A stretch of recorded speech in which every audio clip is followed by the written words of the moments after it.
her favorite shoes or something. Caitlin Clark, I promise you, they aren't my favorite. Sophie Cunningham, and I promise you, we get treated better at Adidas. That is a shot. Pew pew. Shots fired. Shots fired. At Nike. Shots fired. And not the kind you take on a basketball court. Sophie Cunningham just publicly told Caitlin Clark that Adidas treats their athletes better than Nike does. In the comments, on Instagram. For everyone to see, that's not subtle. That's not a joke between friends. That's a message. Never thought I'd be so happy to see Caitlin get bodied in the comments, but I'm not bad at Sophie at all, not one bit. So happy to see Sophie on our team. CC definitely is someone like her who's willing to say the truth about everything. Nike, all going to take that. Sophie ain't lie. Well, I'm not saying, like, Caitlin, if Caitlin was ever going to leave Nike, it would have happened already. It would have happened already. Caitlin is not leaving Nike now. Now here's what makes this more than just social media banter. Sophie Cunningham isn't some random player throwing shade. She's Caitlin's teammate on the Indiana Fever. She knows exactly what's been happening behind the scenes with Nike. And more importantly, she knows Caitlin's been frustrated. Because when your boyfriend is tweeting negative things about your sponsor, when people inside your organization are openly questioning why Nike isn't promoting you properly, that frustration doesn't stay private for long. I mean, these weren't going well for her at Nike. Fair enough. Like when Nike were ignoring her, when Nike were... It seemed like they were putting her to the side because, you know, oh, it was a bad look to hype up Caitlin Clark. When Paige Beckers got a line of merch before, realistically, when Paige Beckers got a line of merch before Caitlin Clark, then you're like, what is going on? Let's establish the timeline here, because context matters. Caitlin Clark signed with Nike before she even entered the WNBA. Massive deal, 8 years, reportedly worth $28 million. That made her one of the highest paid endorsers in women's basketball history. Nike had the golden ticket, the player who would break viewership records, sell out arenas, and dominate sports media coverage for an entire season. And what did they do with that opportunity initially? Paige Beckers got a merchandise line first. Paige Beckers, still in college, got her Nike merch before the player who was actively setting the WNBA on fire. So, like, we all kind of know that Nike did a bad job with Caitlin Clark, especially initially. There's no question about it that initially Nike did a bad job with Caitlin Clark. They did a real bad job. And I think every single person will agree to that one. And if you're not agreeing to that one... That decision didn't go unnoticed. Connor McCaffrey, Caitlin's boyfriend, started posting things on social media that made it pretty clear there was tension. He wasn't directly calling out Nike by name every time, but the implication was obvious. When your partner's significant other is publicly expressing frustration about how a company is handling their career, that's not speculation anymore. That's confirmation that behind closed doors, conversations are happening. Uncomfortable conversations about whether Nike actually understands what they have. Clark got. But yeah, look, it is a mad L scenario when it comes to Caitlin Clark and Nike. And this comment here, again, it doesn't mean that much in the grand scheme of things. It's clearly just friends joking with each other.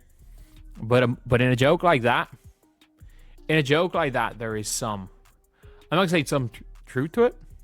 Sorry, I bit my tongue yesterday. There's something. There's always going to be kind of some. Here's where it gets more complicated. Nike eventually did release Caitlin Clark merchandise.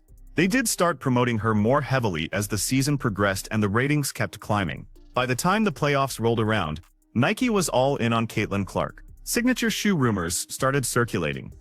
The company clearly recognized they needed to correct course. So on the surface, you might think the relationship is fine now. Problem solved, everyone's happy, move forward. But Sophie Cunningham's comment suggests otherwise. I also am not sure she would make this joke at a time when it actually could affect, the relationship with Nike. I don't think, that you would realistically, make that joke at that time if it could affect anything. But look, at the end of the day, you just never know. You never know what's going on. And I do think that the Indiana Fever players kind of know and are at least talking about how. Look at the specific wording again. I promise you we get treated better at Adidas. Not I love Adidas. Not great shoes. She said, we get treated better. That's a direct comparison. That's Sophie telling Caitlyn that the experience on the other side is superior to what Nike provides, and she said it publicly, knowing full well that Nike executives, Nike marketing teams, and every sports media outlet would see it. You don't make that comment casually. You make it because you want it to be heard. I think behind every joke like this, there is a little bit of truth. A little bit of truth. And we've seen from Conor McCaffrey's posting that there was at least some frustration on Caitlyn's side towards Nike at some stage. I'm not saying she ever considered leaving or anything, because to be fair, like she was debuting Kobe PEs, I'd say there was positives there, but there was at least some frustration. So it was not all positive from Caitlin Clark's side on. Now, is Caitlin Clark actually going to leave Nike? No, 0% chance. She's locked into an 8-year deal worth $28 million. You don't walk away from that kind of contract because your teammate made an Instagram comment. The financial reality alone makes it impossible. But here's what people are missing when they focus only on whether she'll leave. The real question isn't about contract termination. The real question is about leverage. Because now Nike knows that other companies are actively recruiting their athletes. They know Adidas is in the ear of people close to Caitlin Clark. They know that when her contract eventually does come up for renewal in 8 years, they're going to have serious competition. And they know that if they screw this up again, if they go back to sidelining her or treating her like just another athlete on the roster instead of the generational talent she is, there will be consequences. Realistically, when Paige Beckers got a line of merch before Caitlin Clark, then you're like, what is going on? Paige Beckers got her line of merch when she was still in college. That being said, it is a... Think about the position this puts everyone in. Nike now has to manage a relationship where they know their athlete has been frustrated in the past, where they know her inner circle has been vocal about that frustration, and where they know competitors are actively pointing out how much better the grass is on the other side. That's not a comfortable position for a company that's used to being the undisputed king of athletic endorsements. Nike doesn't usually have to worry about athletes leaving. Athletes dream of signing with Nike. But when you mishandle the biggest star in women's basketball during her rookie season, you create an opening of some Adidas sneakers that she had received. And the comments here, KK Timpson, I'm obsessed with these shoes, Aaliyah Boston. If you guys know anything about Aaliyah, don't know if KK signed a shoe brand. Aaliyah is signed by Adidas. However, I think she was saying they were... And let's be clear about what mishandling means in this context. Caitlin Clark's rookie season was historic. She broke the WNBA single-season assist record. She led the Indiana Fever to the playoffs for the first time in years. She brought 3.2 million viewers to her playoff debut, the most-watched WNBA playoff game in 22 years. Games featuring Caitlin Clark averaged over 1 million viewers throughout the season. The league's overall attendance increased by 48%. Merchandise sales exploded. The economic impact was measurable, massive, and undeniable. Nike had the exclusive rights to capitalize on all of that. And for the first several months, they acted like they didn't know what to do with her. That's not just a missed opportunity, that's organizational dysfunction. Because any competent marketing team should have had Caitlin Clark merchandise ready to go the moment she was drafted. They should have had campaigns planned. They should have been flooding the market with her signature gear while the hype was at its absolute peak. Instead, they hesitated. And that hesitation cost them credibility with the athlete and her team. Any praise, and, you know, Nike did a good job because, you know, the AJ Wilson deserved all the hype that Caitlin. Now, here's the thing about beat reporters and endorsement deals. Wait, wrong script. Here's the thing about athlete-sponsor relationships. They're built on trust. The athlete trusts that the company will promote them effectively, maximize their earning potential, and protect their brand. The company trusts that the athlete will represent them well, stay out of trouble, and deliver on their marketability promise.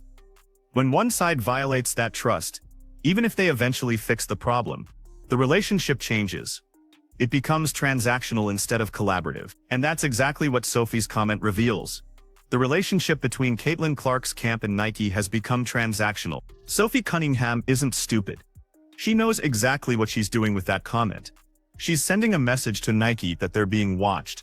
She's sending a message to Adidas that Caitlyn's circle is paying attention to their pitch. And she's sending a message to Caitlyn herself that there are options, even if those options aren't immediately actionable. That's strategic communication disguised as friendly banter. And it works because it's public enough to apply pressure but casual enough to maintain deniability. Look at how the comment was structured. It wasn't a standalone post. It was a reply in the comments section of someone else's post about Adidas shoes. That gives it plausible deniability.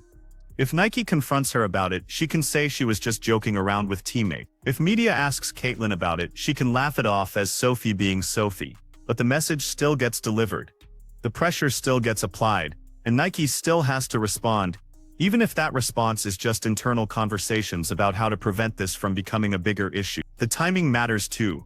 This didn't happen during the season when everyone's focused on basketball. This happened in the off-season when people are paying attention to off-court storylines, when contract negotiations happen, when sponsorship deals get discussed. Sophie chose this moment deliberately. She wanted this conversation to happen now when it could actually influence decisions, rather than during the season when it would get buried under game coverage. And here's what makes this particularly interesting from a business perspective. The WNBA is entering a period of unprecedented growth. The new media rights deal is going to bring in significantly more revenue. Expansion teams are coming. Salaries are going to increase. The entire economic landscape of women's basketball is shifting, and that means endorsement deals are going to shift too. Companies that got in early with below-market contracts are going to face pressure to renegotiate. Athletes who signed deals before the explosion in popularity are going to have leverage they didn't have before. Caitlin Clark's Nike deal was signed before anyone knew just how massive her impact would be. $28 million over 8 years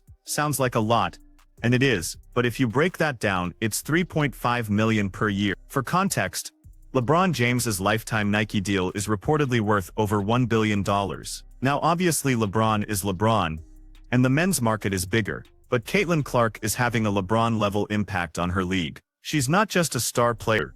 She's a cultural phenomenon who's bringing new audiences to the sport. Is $3.5 million per year really appropriate compensation for that level of impact? That's the question her team is probably asking. Nike knows that. They know that when Caitlyn's deal comes up for renewal, every major athletic brand is going to come after her with massive offers. Adidas, Puma, Under Armour, New Balance, even smaller brands looking to make a splash. They're all going to point to Nike's early mishandling as evidence that they would do better. They're going to promise immediate signature shoes, massive marketing campaigns, creative control over design, whatever it takes to get her to switch. And Nike's only defense will be, "We fixed our mistakes, please stay." That's not a strong negotiating position. So what does Nike do now? They accelerate the signature shoe timeline. They give Caitlyn more input on design and marketing. They make sure she feels valued and prioritized. They probably increase her annual compensation through bonuses and incentives.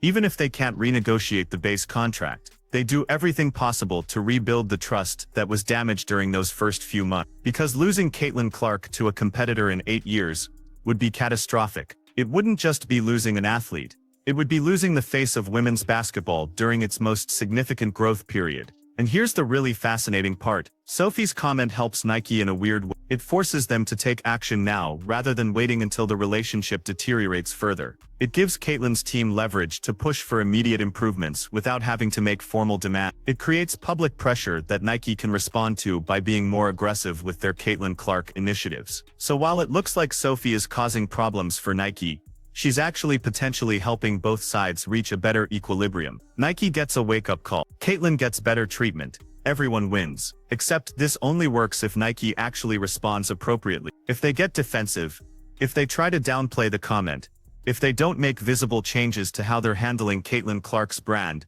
then Sophie's comment becomes the first public crack in a relationship that could eventually fracture completely. The next 8 years will reveal whether Nike learned their lesson, or whether they're going to keep making the same mistakes that allowed this situation to develop in the first place. So the question becomes, was Sophie out of line for making this comment publicly? Or was she doing exactly what a good teammate should do, which is advocating for her friend and applying pressure on a corporation that wasn't living up to its obligations? Because from where I'm sitting, Sophie Cunningham just did Caitlin Clark a massive favor. She created leverage without creating drama. She sent a message without burning bridges, and she did it in a way that forces Nike to be better, while giving Caitlyn plausible deniability if things get awkward. That's not causing problem. That's strategic communication from someone who understands how power dynamics work in professional sports. What do you think? Did Sophie cross a line, or is this exactly the kind of public pressure that corporations need to treat their athletes right? Let me know in the comments, and make sure to subscribe, because this Nike Caitlyn situation is far from over.